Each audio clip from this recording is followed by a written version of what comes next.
Minister Iswaran.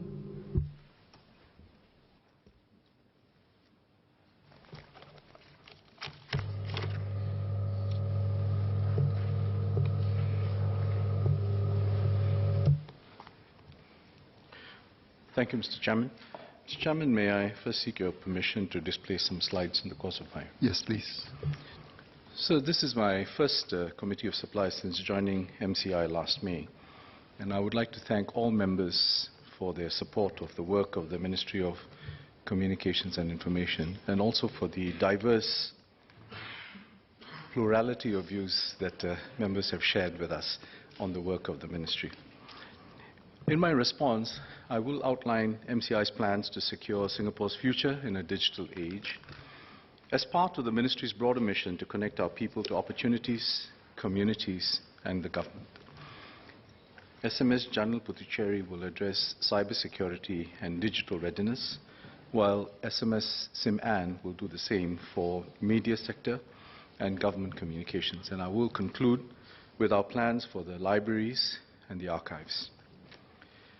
Sir, our vision is for Singapore to have a thriving digital economy where every business is digitally empowered, every worker is digitally skilled, and every citizen is digitally connected.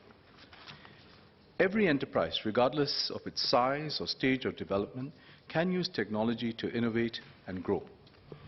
Every worker, regardless of industry or education level, can use technology to be more effective and productive. And every citizen, regardless of age or background, can use technology confidently and enrich their lives.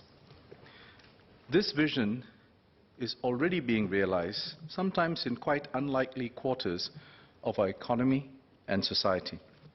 Small enterprises in traditional sectors are harnessing technologies to grow. I recently met Mr. Selvam. He is a former commando who now owns Anushya Flower Shop in Little India, a testament to the diverse capabilities of our SAF officers. He has used e-commerce to reach corporate clients and new customers to increase his revenue by 50%. Young and old are embracing technology. At the opening of Library at Harbourfront in January, I saw seniors effortlessly reading e-newspapers and learning enthusiastically to use the different apps on their smartphones. Children were enjoying themselves in the immersive storytelling room, and adults were using the NLB mobile app. We want to build on this momentum by nurturing a vibrant infocom media industry comprising businesses with deep capabilities, workers who are highly skilled, and a world-class digital infrastructure. We start with efforts to raise the digital capabilities of our broad base of enterprises, especially our SMEs. Mr. Cedric Foo and Mr. Douglas Foo have asked how we are helping businesses benefit from digital technologies. And Mr. Teo Serlak asked about the outcomes of our efforts. 2 years ago, we launched the SMEs Go Digital program, and the results have been encouraging.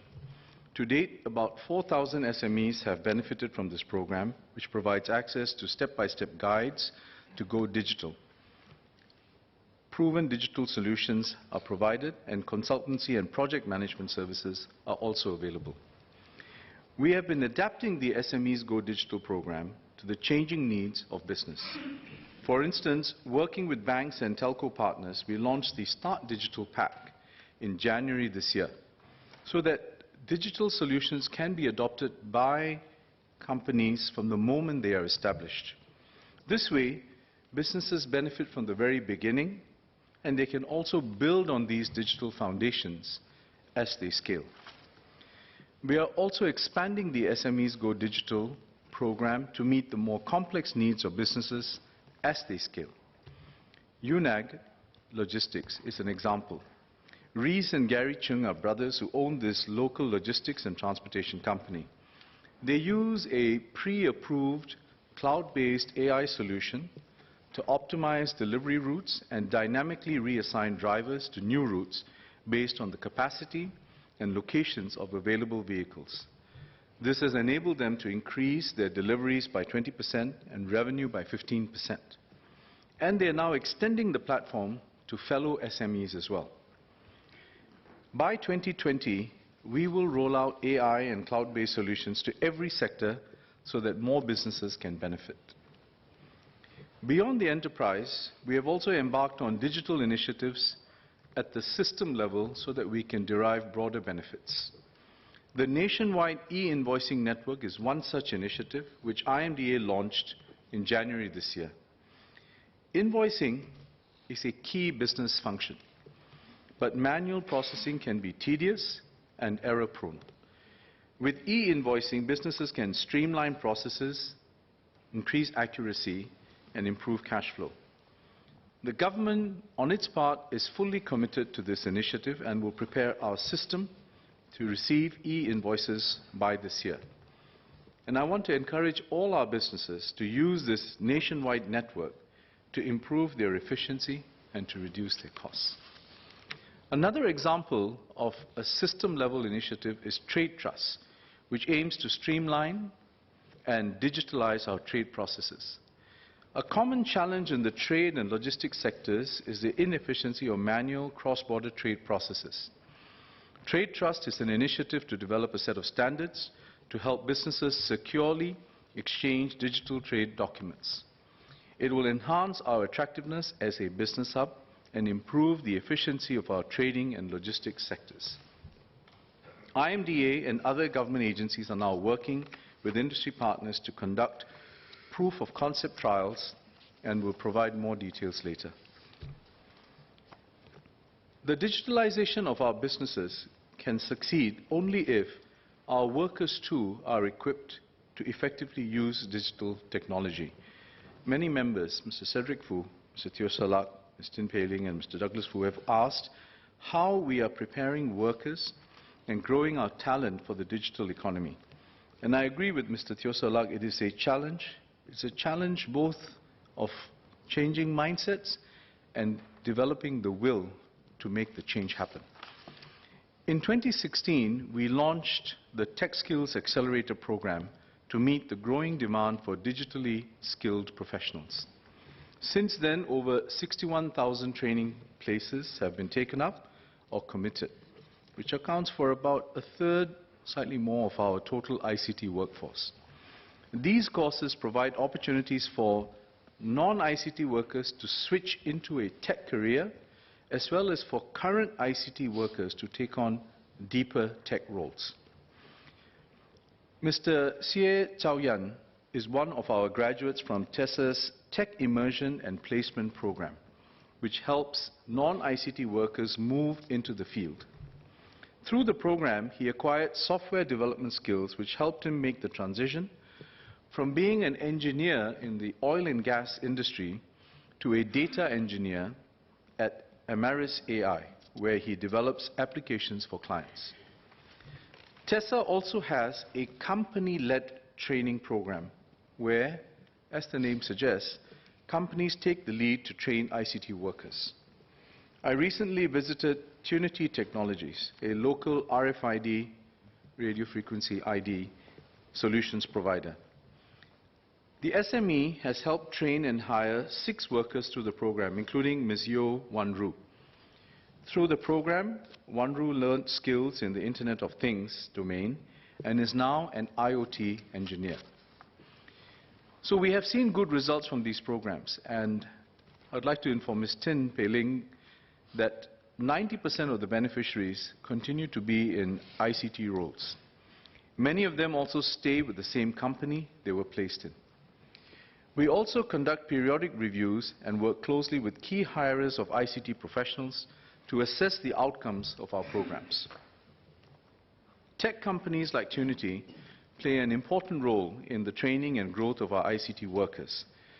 Through our local partners, Kaplan and Trent Global, we will also create more upskilling opportunities for our workers by bringing in renowned training curriculum by Metis for Data Science from the USA and Code Institute for Software Development from Ireland. This will help more workers and companies seize opportunities arising from the digital economy. And as every worker has different digital training needs, we will roll out the Digital Learning Guide. It will enable employers to plan for their workers' digital training needs using a step-by-step guide. We will start with the retail and logistics sectors and progressively extend it to others. We also want to harness the talent of the many Singaporeans who are working overseas in key tech areas and who are eager to contribute to Singapore's digital transformation. To encourage such tech talent flows, I'm pleased to inform members of the launch of the Overseas Singaporeans in Tech, or OST, LinkedIn community, which is a partnership between the industry and key government agencies. It will connect overseas Singaporean tech talent with our local tech community and keep them informed of the latest developments back home. Since the group was formed in January this year, it has managed to get in touch with over 500 Singaporeans. Investment in research and development is also an essential part of our efforts to help industries innovate and stay competitive, even as the technology landscape is rapidly evolving. Our R&D investments in the services and digital domain of the Research, Innovation and Enterprise 2020 plan have helped us build capabilities in frontier tech areas and address our national priorities. For example, through AI Singapore's Grand Challenges, we are working with academia and industry to solve major problems faced in the key sectors such as healthcare. We must sustain this research and innovation momentum that underpins our digital economy strategies. I'm therefore pleased to announce and share with members that we will allocate a further $300 million for research in the services and digital economy domain, almost doubling it from the current budget. This increase is part of the next phase of the National Research Foundation's RIE 2020 plan, which will be announced soon. We are also establishing digital services labs to unlock value from our R&D investments. This program will work with technology providers, research and industry partners to co-develop cutting-edge technology to address business challenges.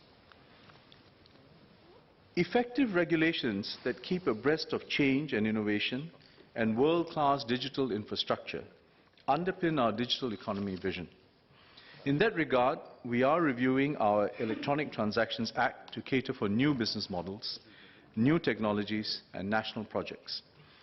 We are also reviewing our Personal Data Protection Act, or PDPA, so that it continues to safeguard consumer interests while enabling the innovative use of data. To Ms. Sylvia Lim's query, in 2018, the Personal Data Protection Commission processed 1,669 complaints on data protection issues and 1,236 on do not call issues. The PDPC has the expertise and the resources to investigate different types of data protection breaches and, where necessary, works with external parties on investigations. Because it is cited within IMDA, the agency is also able to ride on IMDA's broader infrastructure and overheads and focus its resources on investigations and some of the core areas of work. We will continue to ensure that PDPC is adequately resourced and fit for purpose. I had also explained in Parliament on the 12th of February why public agencies are not covered by the PDPA. I want to inform Ms. Sylvia Lim that the reasons have not changed in the past 3 weeks. The data protection standards in the PDPA and the Public Sector Governance Act are broadly aligned. Public agencies are subject to the same, if not higher, standards than the private sector. They are covered not only by PSGA, but also other specific legislation and the government instruction manuals, which Ms. Lim has also acknowledged.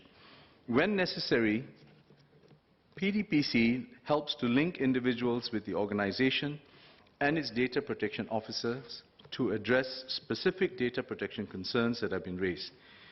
PDPC can also refer parties to mediation.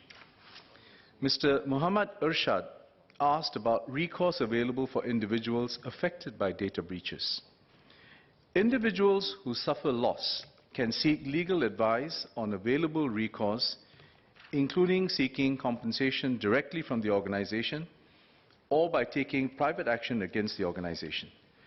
Individuals may also resolve data protection disputes through mediation by the Consumer Association of Singapore or the Singapore Mediation Center. We are also preparing for new technologies like artificial intelligence. Mr. Vikram Nair asked about AI ethics, which is an area we are focused on given the pervasive potential of AI technology. And to this end, I recently launched Singapore's Model AI Governance Framework to guide private organizations in particular to deploy AI solutions safely and ethically.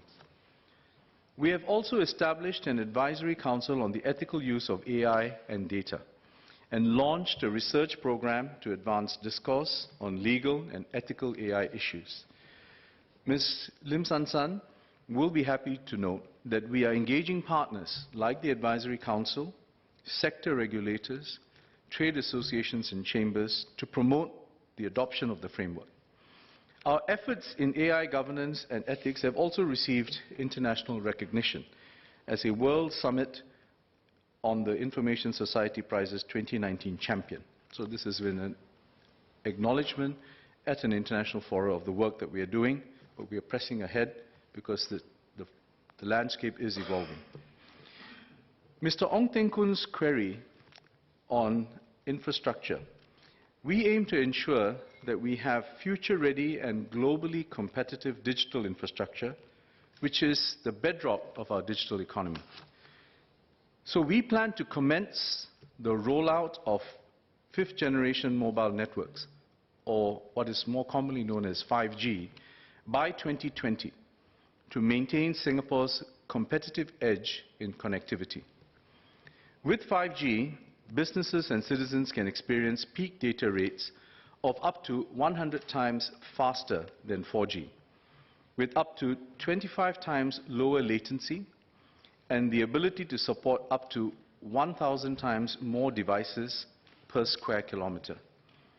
5G has the potential to fundamentally transform our businesses and the way they operate, given its capacity to handle many high-demand applications simultaneously, such as the connectivity of autonomous vehicles, industrial automation, the deployment of IoT, and nationwide sensor networks.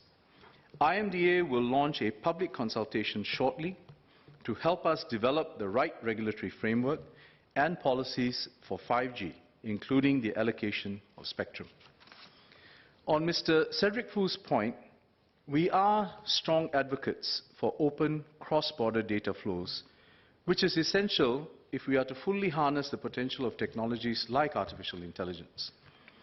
At the regional level, we have helped set baseline data protection principles in the region by contributing to the ASEAN framework on digital data governance. We also participate in multilateral certification mechanisms like the APEC cross-border privacy rules and privacy recognition for processes systems. We have included commitments to promote data flows in free trade agreements, such as the Comprehensive and Progressive Treatment for Trans-Pacific Partnership. And collectively, these initiatives will enable businesses to transfer data across borders seamlessly and securely and seize new digital opportunities. But these opportunities can only be meaningfully realized within a safe and secure cyberspace. So I agree with Mr. Teo Ser Luck and Mr. Daniel Goh that besides helping SMEs benefit from digitalization, we must help them protect their businesses from cyber threats. So CSA and IMDA will expand the range of pre-approved solutions to include cybersecurity solutions later this year. This will give SMEs some guidance into the kind of solutions that they can adopt and strengthen their cybersecurity measures. Dr. Teo Ho Pin asked how we are protecting our critical information infrastructure. Last year, we passed the Cybersecurity Act. It empowers CSA to effectively combat cyber attacks and investigate cyber incidents. All CIIs have been designated by the end of last year. Our 11 CII sectors provide essential services such as transport, energy and water supply. And all CII owners must adhere to the Cybersecurity Code of Practice. Regular penetration tests are also conducted to identify and rectify vulnerabilities. In addition, we have in place measures to enhance resilience, including contingency and incident response plans, in the event that a cyber attack causes the disruption of essential services. We launched digital defense as the 6th pillar of total defense last month. It was in recognition of the fact that each and every citizen, business and organization has a role to play in helping us develop robust defenses against threats from cyberspace. To paraphrase the old saying, we are only as strong as the weakest cyber link. SMS Janil will be sharing more details on our cybersecurity efforts. Finally, we believe that every Singaporean can be a digitally connected and engaged citizen. Building digital readiness is a national effort involving the government, businesses, communities and individuals. This is why we are launching the Digital Participation Pledge, which allows organizations to commit to one or more actionable items that help Singaporeans acquire skills and adopt technology. So far, more than 270 organizations have pledged to do their part, and we hope to see more organizations sign up so that together we can build a more digitally ready Singapore. I'm heartened by the many volunteers and corporate partners who have come forward to volunteer at our digital clinics to assist citizens in using mobile devices. Standard Chartered Bank is a corporate partner with more than 200 of their staff members volunteering. One of the volunteers, Ms. Audrey Poe, shared with me that she was inspired by the participants' enthusiasm to learn as she taught them to use different apps. Our digital clinics have reached more than 4,000 individuals since 2017, and this was only possible with the support of 20 corporate partners and 1,000 volunteers like Ms. Poe. To support many more Singaporeans like Ms. Poe who are passionate about helping others, we will launch our Singapore Fund, which will support community efforts that promote digital readiness. This is in collaboration with MCCY, and SMS Janil will be elaborating on these initiatives. Mr. Chairman, I have spoken at length on our broad range of efforts to help our enterprises and people benefit from the opportunities presented by the digital economy. This is not an easy task, nor is it the sole responsibility of government. Indeed, ultimately, every business, every worker, and every citizen has to step up, overcome the challenges, and take ownership of their learning and digital transformation. Mr. Chairman, if I may have your permission to show this video, which aptly captures the challenge that we are dealing with. Yes, please. Okay.